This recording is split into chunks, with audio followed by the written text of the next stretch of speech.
Why Jimbo Fisher, Quinn Ewers, and USC all have plenty to prove is the headline here from the ESPN staff. And, they went around and asked their different experts, so I thought I'd do the same for you guys. Let's have a Metroplex version of this story.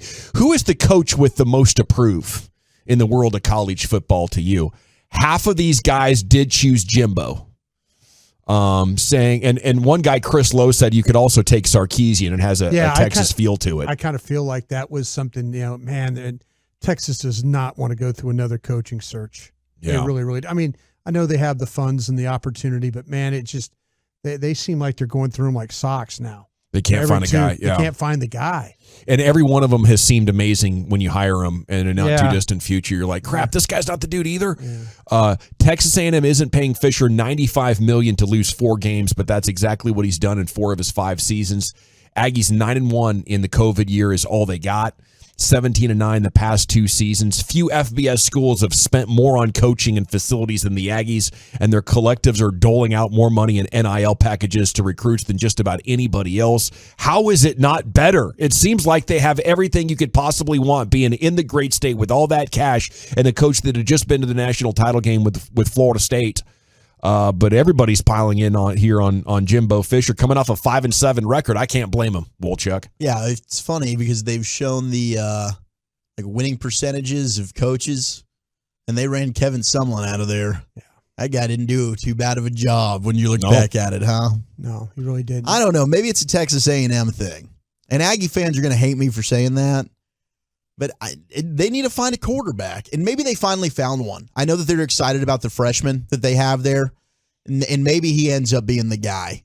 And I think that they've also probably got a recruit that's coming in there, but they just have lacked, ever since Johnny Manziel, they've lacked stability at the quarterback position. They get a bunch of recruits. You had the Kenny Trill for a moment. That happened there. Haynes King was a guy from Longview that came in, and Haynes wasn't able to do it. But it does seem like in the SEC, when we saw it with LSU, look, you're able to get Joe Burrow. Next thing you know, sure, you got a lot of talent around him, no question, but you found the guy at quarterback. Now you're able to beat an Alabama and go win a national championship. That's been the missing ingredient for Texas A&M. Okay, other guys getting mentions here. Brent Venables at OU. I mean, that's just huge. If you don't bounce back and get in that portal and put a bunch of good players in there and you lose like you lost at TCU in Texas last year, it's going to look like you're just going to be Austin North here, or College Station North, as far as programs with all the resources that can't get the job done. I think it's a huge year for him, and I'd move on from Venables if he can't turn the thing around, just because of how much success we've had at OU for such a long time. You got Mario Cristobal at Miami and other guys. Now, how about the team with the most to prove? That's probably A&M as well.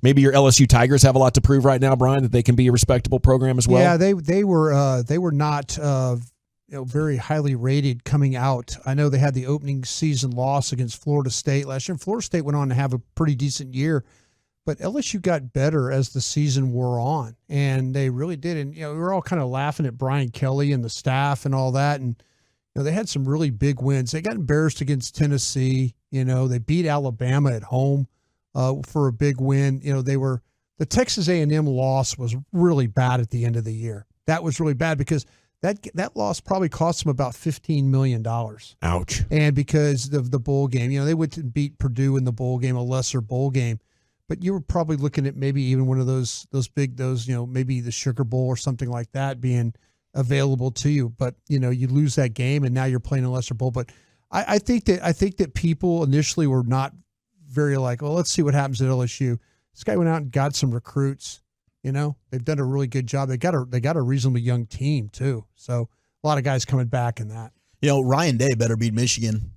Yeah. At Ohio State. That is a good point. Right they were there. calling for his job, and then all of a sudden they almost upset Georgia, or else that guy would be on the hot seat big time. Okay, let's talk about Quinn Ewers as well, because he gets quite a few mentions for the player with the most to prove. And, we talked about how exciting that it was and appeared that he was on a great trajectory.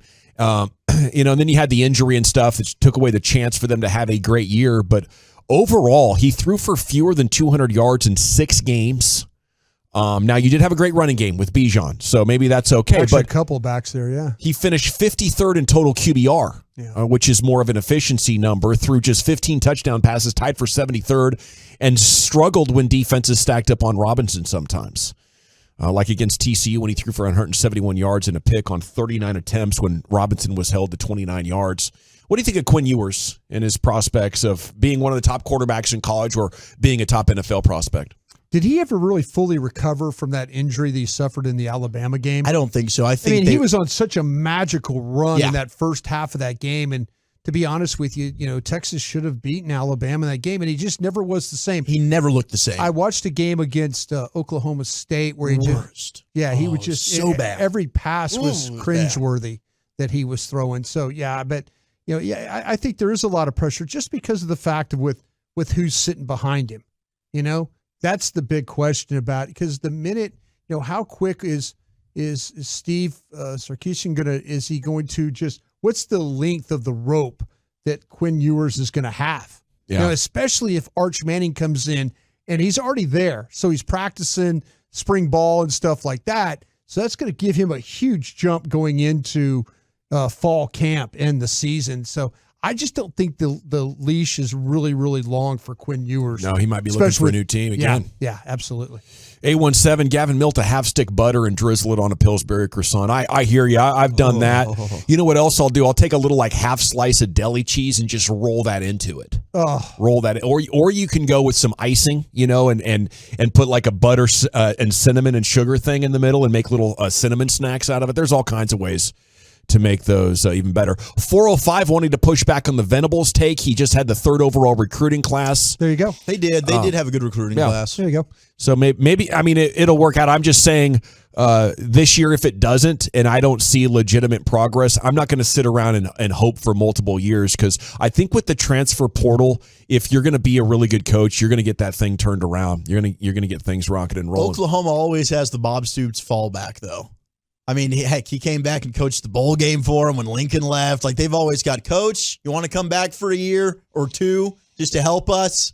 Yeah. We're transitioning to the SEC. You want to get us back? Yeah, as soon as you're done with the XFL, come on through, buddy. Yeah, it looks like to me that Oklahoma has, done if you look at the transfers and the portals and stuff. They got it done. Well, there's potentially 4 starters that they've got. One of the wide receivers, the left tackle, the right guard, and the tight end, all guys that got through the transfer portal. So it could be something that could be beneficial for them going forward.